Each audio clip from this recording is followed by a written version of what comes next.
Right. Now this particular one is just about propulsion systems for aircraft. Obviously the propeller is an important element, so we will talk a little bit about how that works, but basically what we'll look at is how you drive, what sorts of engines are available. And so the groupings go basically this way. There's a piston group, that's the normal propeller engine that you're quite familiar with, that you see in old-fashioned aircraft. And the types we're going to look at today are inline, rotary, V-type, radial, horizontally opposed. They're different variations on a theme, and I'll explain each one as we go.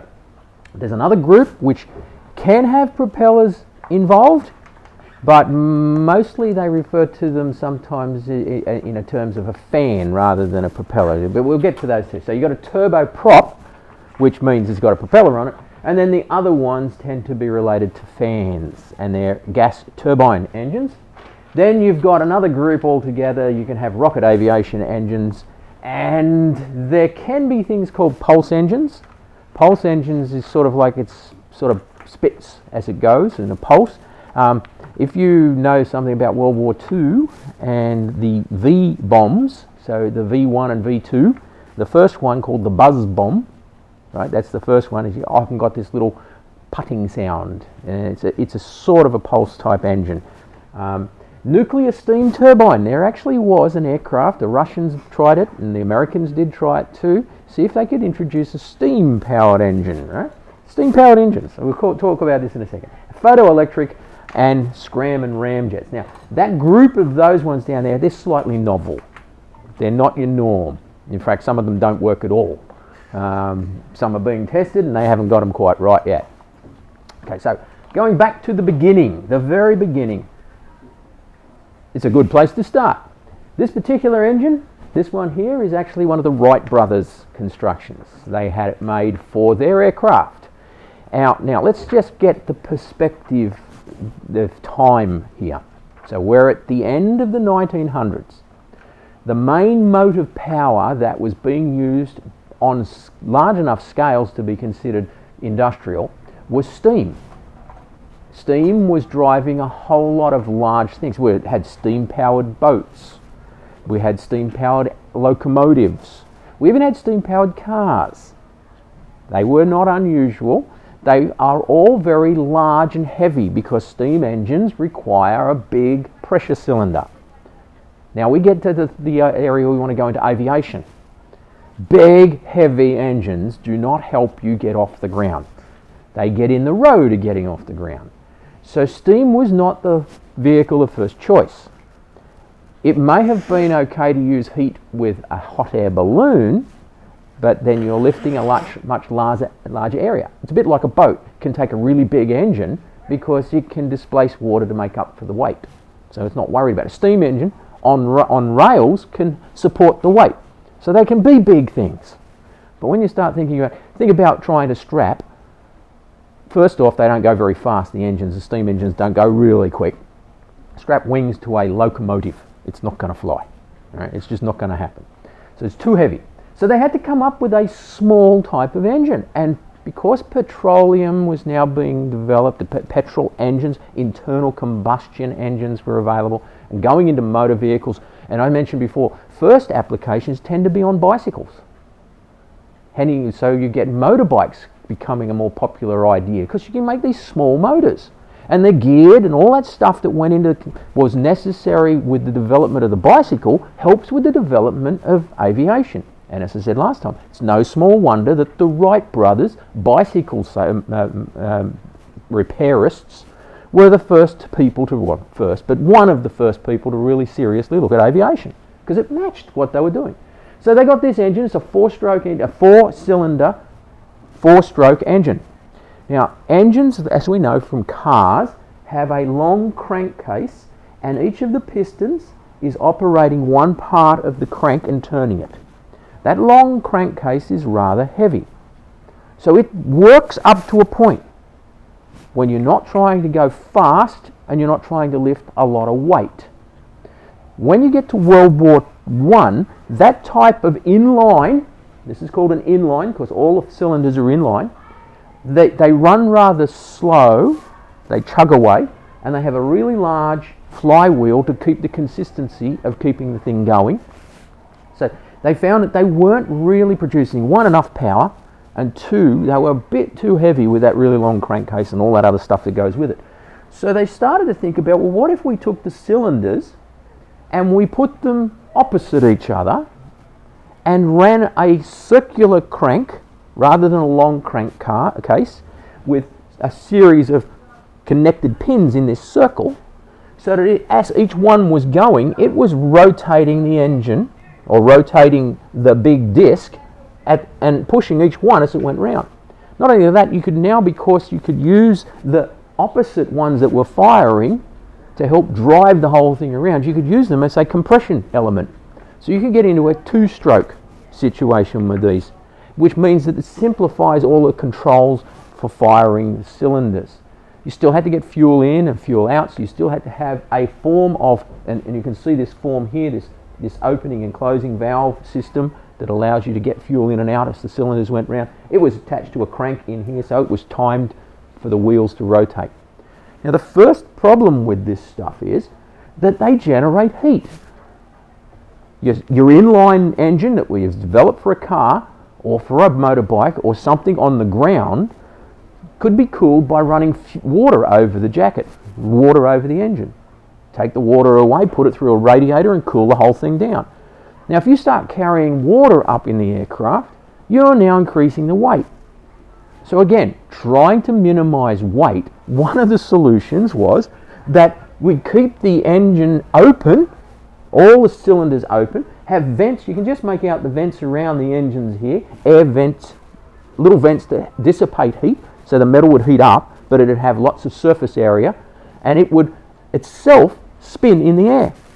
So they attached the propeller at the end, they locked the crankcase to the engine. The crankcase itself was locked to the frame of the motor, frame of the aircraft, and the propeller would spin one way and the engine would spin the other. And that would cool the engine as it was going. This is called a rotary engine. Now there's a couple of things that are really strange about this process of spinning the engine with the propeller. And that is that it has a lot of torque in doing that. And so the engine itself is constantly throwing over. And these planes were extremely dangerous to fly because they wanted themselves to tip over. So you were constantly trying to hold the aircraft from flipping itself. So they were difficult to fly. They were okay up to a point. So as you start to get into dogfights, in a situation we talked about where, having an advantage over the other guy by speed and maneuverability being the key thing, that sort of thing got in the road. So they said, let's just hold the engine in place. So they went from rotary spinning the engine to cool it down to holding the engine and letting the propeller do the work. Now it still had the propeller weight trying to tip the aircraft over.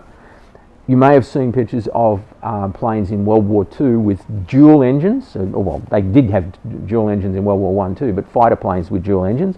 And in those, they often got the propellers to run in opposite directions. So the aircraft was more stable. It didn't want to tip over. But any aircraft, any propeller that is going in one direction only is going to want to twist the aircraft. There was another solution, which we'll see when we go over to the Air Museum, that some of the aircraft done in the 50s would have a crankcase that had two gears on it, and one would counter-rotate to the other. So they had two sets of propellers, one behind each other, and one set of propellers would go one way, and the other would go the other way. And that would stop that gyration effect that's happening.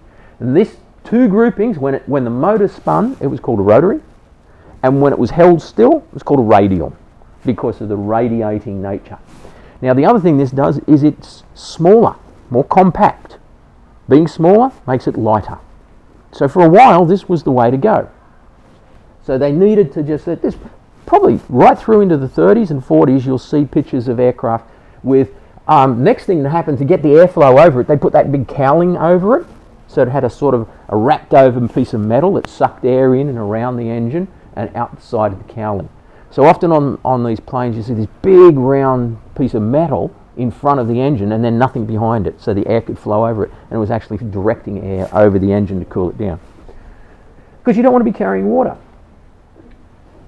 Another solution was to have the engine sticking out the side of the aircraft, so it was into the airflow. And then you could actually introduce some water cooling, but because the engines now are getting more powerful, and this is of course a flat bed. It's just a flat line. It's like an inline, but instead of having them opposite and having a really long crankcase, right, so if you had 6 cylinders in one line, you'd have to have a longer crankcase, and so now you've shortened it down. But you've seen pictures of those, particularly the ones were in racing type situations. When I mentioned, you know, that pole racing became really important after the war, and they moved away from those big radial engines. Can you think of a reason why, if you were going into speed racing, you would want to make the engine smaller, in a sense, in terms of how it hit the air? Aerodynamics, yeah. So let's see if we can get a picture up here. You can make sense of it. So if you've got a really large round engine at the front with your propeller on it, and the aircraft out the back of that, this is all fronting onto the airflow. Right? But if you can make it a flat engine, so now your engine propeller is at the front here, and you can have an air scoop underneath, and you can have the side of the engine coming out the side of the aircraft. Now you can have cooling as it goes past, air cooling through, as well as the radiator and your propeller, and you can design a much more streamlined looking aircraft. And so that's the beginnings of what you might consider a normal aircraft for maybe World War II. And remember that the speed racing developed these ideas, and so you had flat engines. Now if you wanted to get really powerful engines, really powerful, you just made a brute of an engine. Right? And this is the famous Rolls-Royce Merlin V12 engine. And basically it's everything you know about normal engines.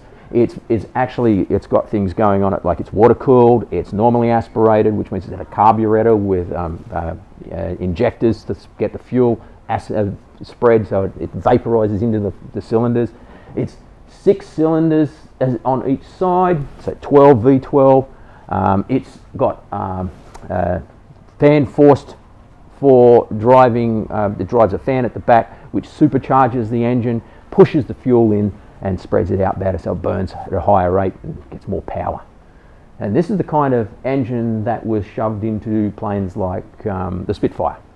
You know, these big engines, Rolls-Royce Merlins. Single drive shaft still. So ran one propeller out through the front of the aircraft. Now, very briefly on propellers. Now, I said we'll talk about them as well. The idea of an air screw, or an air propeller as an air screw, is that it grabs the air in front of you and drags you through it. It also, by virtue of going really fast, generates a lift in front, which pushes the air behind you and gives you a thrust situation. Yeah. So propellers, right, you have a limit to them though. Clearly, one of the limits is going to be, I'll use a different colour this time, something a little bit brighter. White, right, okay.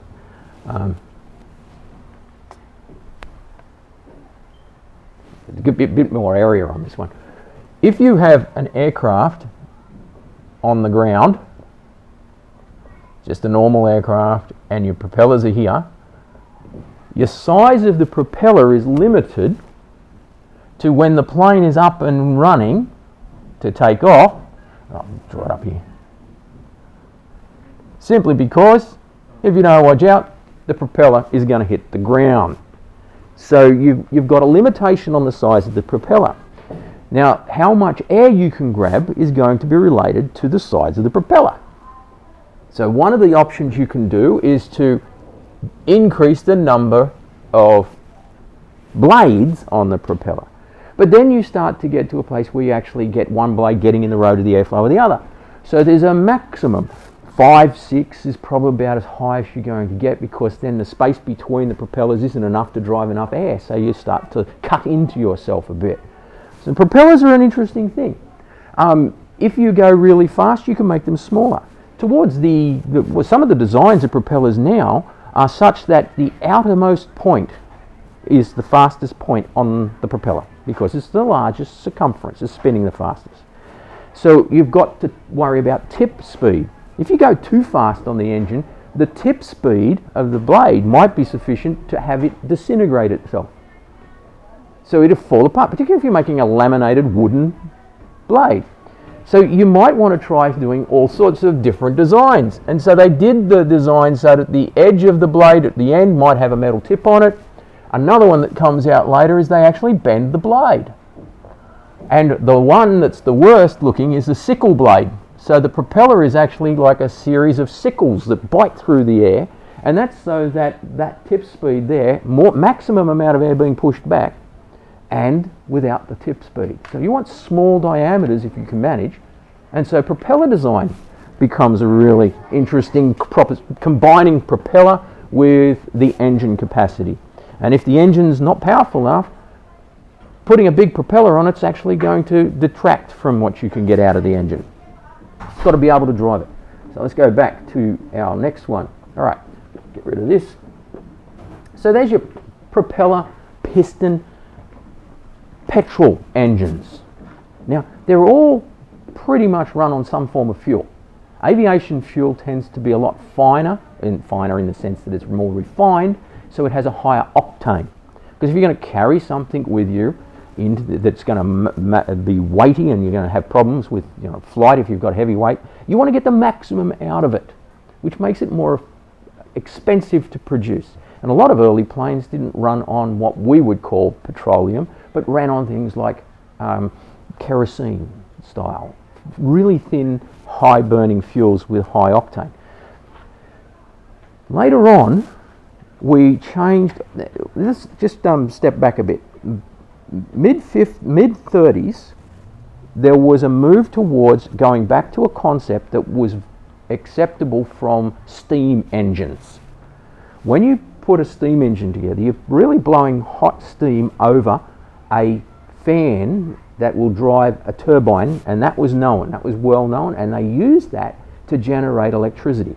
That was then the common way of generating through a turbine engine. It's just the same as if you poured water down from a mountain like they do with the hydroelectric schemes, which run water over a propeller. An impeller, it drives the generator. So there was an awareness that you can get quite efficient in the fact that you use a turbine. Problem was, how do you keep it running once you get it going, and the sorts of speed you need to get up to do it? The beauty of a jet engine is it's very, very limited in parts. There's not many parts to it. It's really quite a simple engine.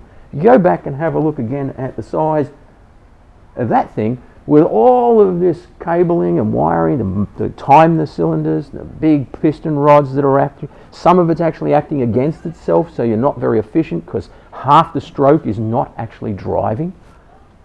But with a propeller-driven turbine, there's constants to it. It's simpler. It's really just a matter of this simple design. What you're doing here is in the front 4 or 5 blades, this is your basic jet engine, front 4 or 5 blades, each one is slightly smaller than the one in front, and each one tilted slightly differently into the air, and it's dragging air from in front and squeezing it and pushing it through and speeding it up at the same time, because it's got to move through a smaller area. Remember the idea we looked at with Bellini principle, that you have to, if you're going to take the same amount of air in at the front, put it at the back, you've got to make it go faster so it doesn't bank up.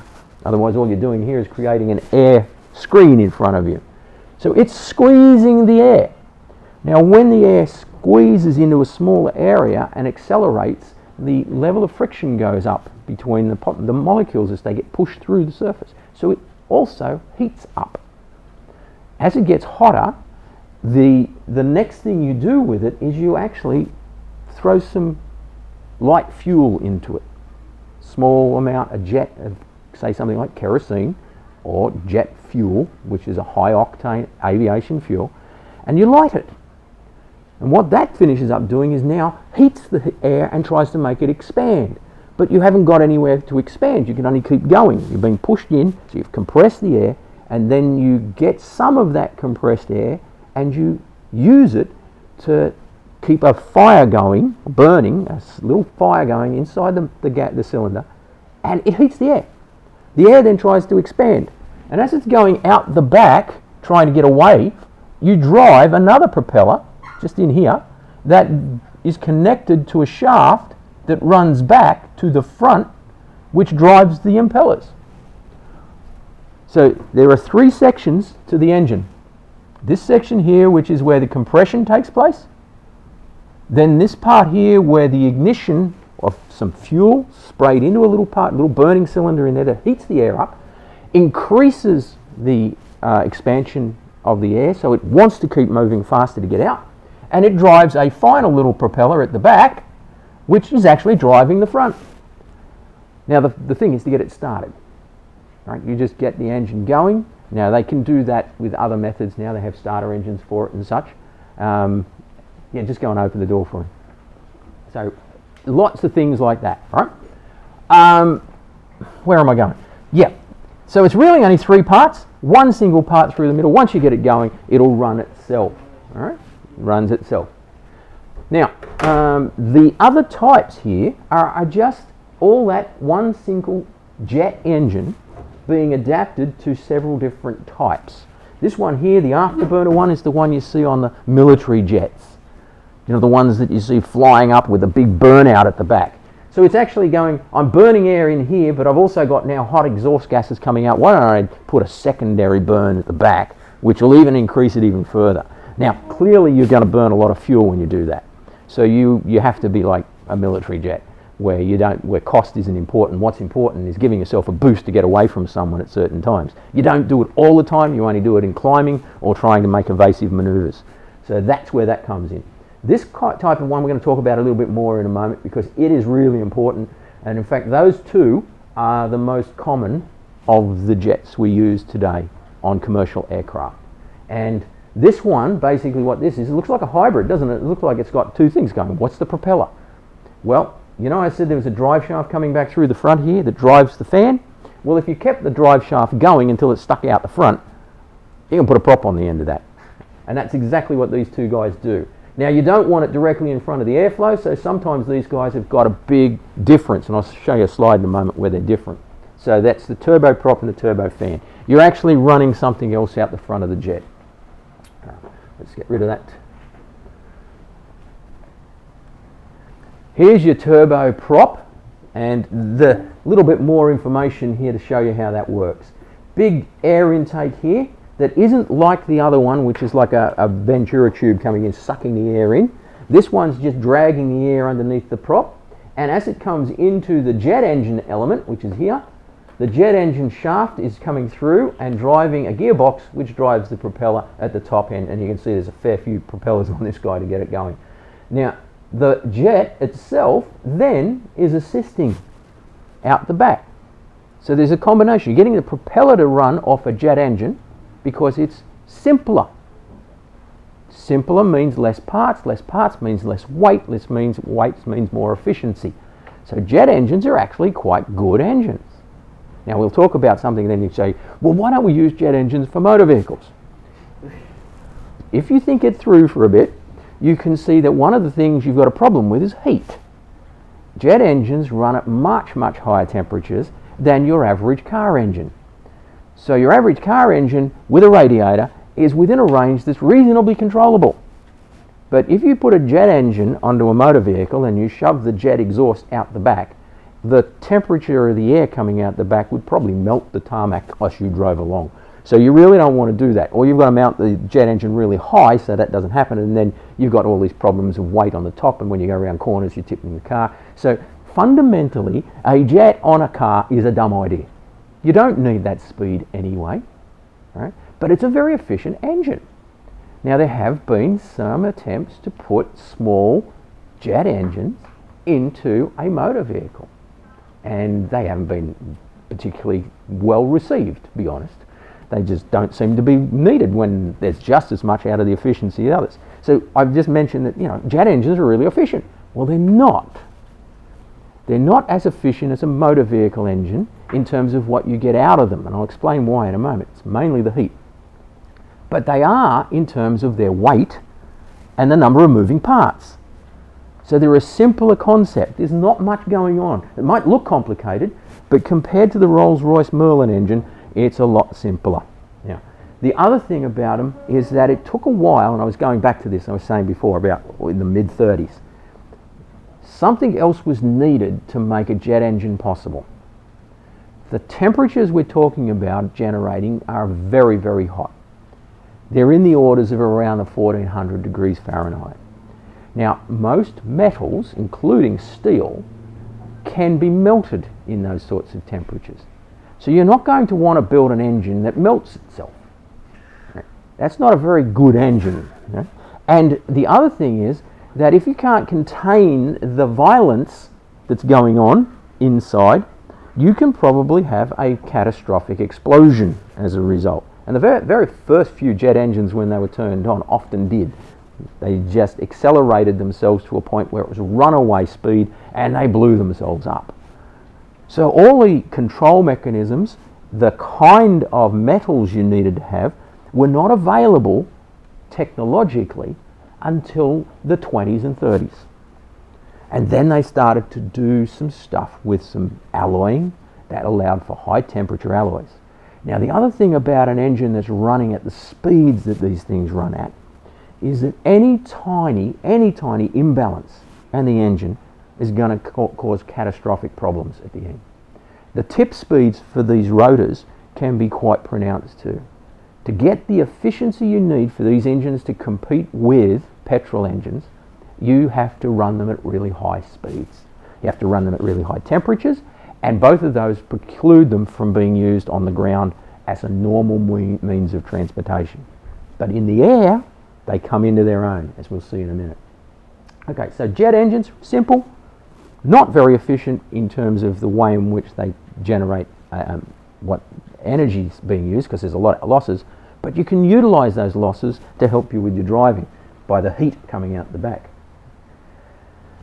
This is the one that's currently used on most of the large intercontinental aircraft.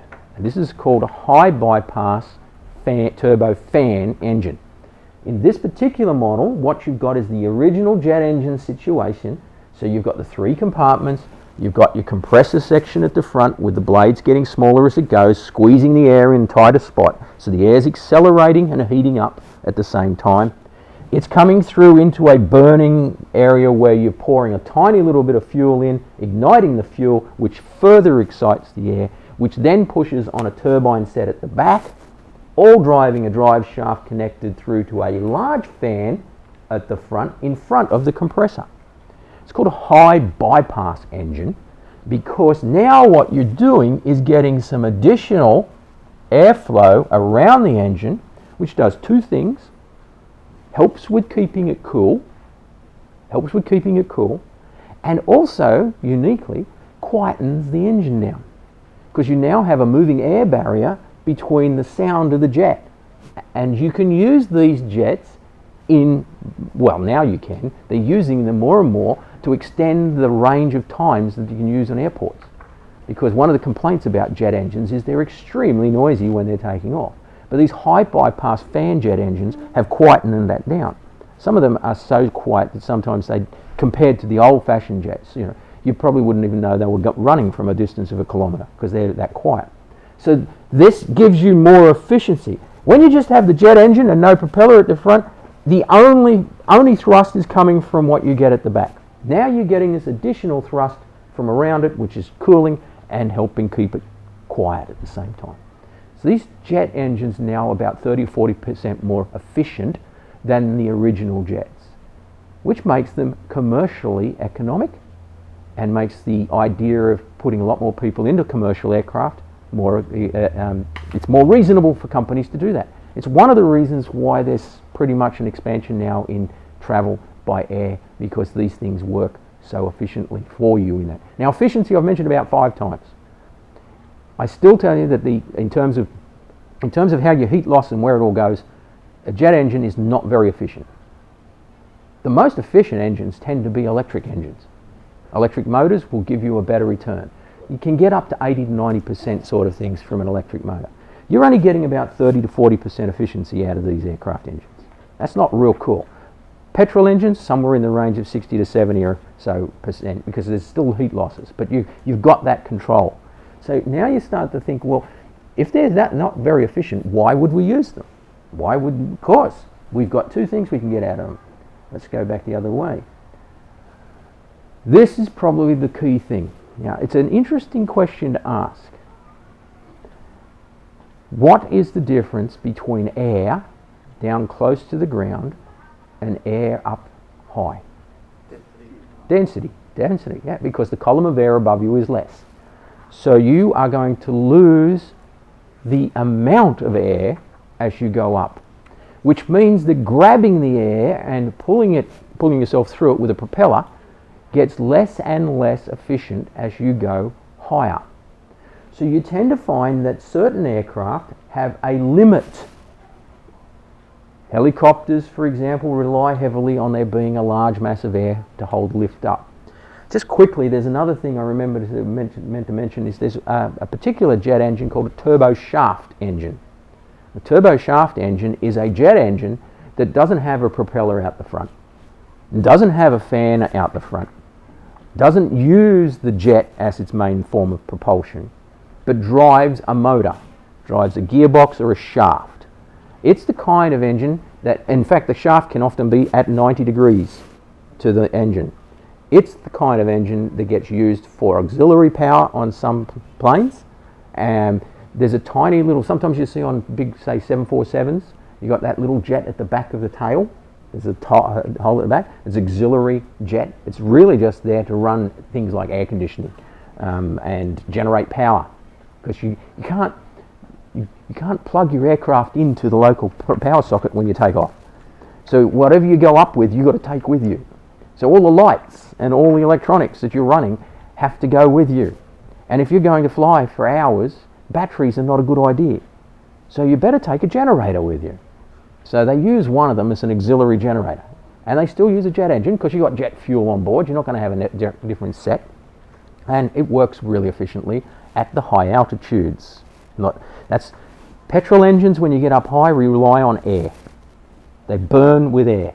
So if you're getting less and less air, you're not going to get the most out of your petrol engine at high altitude. It'll start to starve of air, and you won't get the engine to work. Right? That's possibly too. Right. So turbo shaft engines get used for auxiliary or for turning right angles to run propellers on helicopters. But you're still limited to the amount of distance. Now, I've converted some of it to see how far up you go. So 10,000 feet is about 3 kilometres. Now, you might think 3 kilometres is not very far when you look at it on ground. But when you start talking about 51,000 feet or 15 kilometres, you're now at the height of Mount Everest. You're on oxygen when you're up that far. Spy planes, like Blackbird and things like that, fly at around 60 to 65,000 feet. So they'll go up to around 17 kilometres, and which puts them at the bottom of the troposphere going into the stratosphere. And the troposphere is really that area where there's oxygen in the air enough. You don't want to go any higher. You're on oxygen by the time you get to this place anyway, because you're just not being able to breathe. But there have been people, as you know, probably if you watch that movie Everest, who have walked to the top of Everest without oxygen. They have to acclimatise to do it, but it's possible. So you can breathe at these levels, but once you go a bit further up, there's no oxygen to breathe. So you can't burn it because it's not going to be there to burn. So you can't run your planes. The other thing is, of course, propeller engines, again, like that, are going to rely on dragging the air. So if the air's getting lighter, the higher you go. These, as I said, are more efficient. So why don't we use them more? Well, we do. Short haul. All right. Problem with 25,000 feet, particularly in Europe, particularly in America, and maybe you could consider New Zealand and other places like that, there's mountains in the road. So if you want to fly straight lines between places, you better hope there's no mountains between you and them. Often that's what causes problems with aircraft running into mountainsides, and lots of crashes in the 30s and 40s because they couldn't see it, because they didn't have the sort of technology to be allowed to see things in the fog and rain and stuff like that, or at night time. So you're problematic with aircraft flying down low. There's things you can run into. Not many houses, but plenty of mountains. Turboprops. This is the one where you're using the jet to run the propeller. So the jet engine's more efficient at higher altitude because you're not using normally aspirated engines which require a carburetor and spreading the air into the fuel and burning the fuel in a cylinder. You're using a jet. But what's the problem? The air. You're running a propeller to drive it. So it's got a limit to how far it can go. And the last one, of course, is jets, right at the top. Now, there's a reason for why jets get used at the top rather than, generally speaking, these are short haul, pretty much where you can see where you're going because you don't want to run into anything. Even at 41,000 feet, you've still got some mountains around, particularly in Europe, that are at those sorts of altitudes. But you're still more efficient because you can fly higher.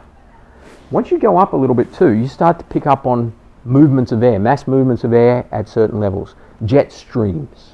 The way in which the air cycles down low creates our wind down low and turbulence in our storms, and all our clouds tend to be in this lower section up to around the 41,000 feet sort of area.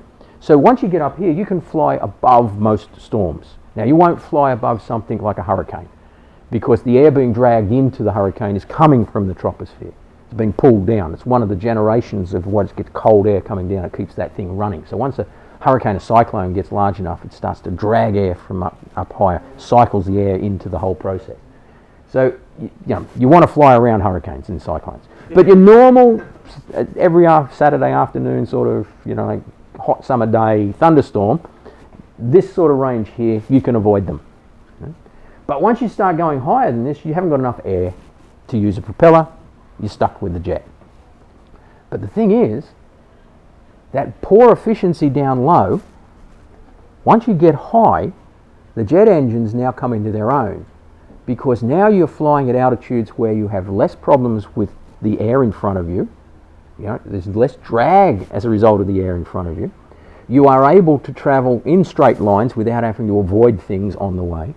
You get the assistance of having these low troposphere jet stream air movements that are moving in bulk above the cycles of normal day down below. So you get over all of that stuff and you get the compensation for the lack of efficiency in the engine is now in the fact that you can travel at high altitude. Right? What was the problem about high altitude flight that stopped it from happening, and I talked about with the history of flight?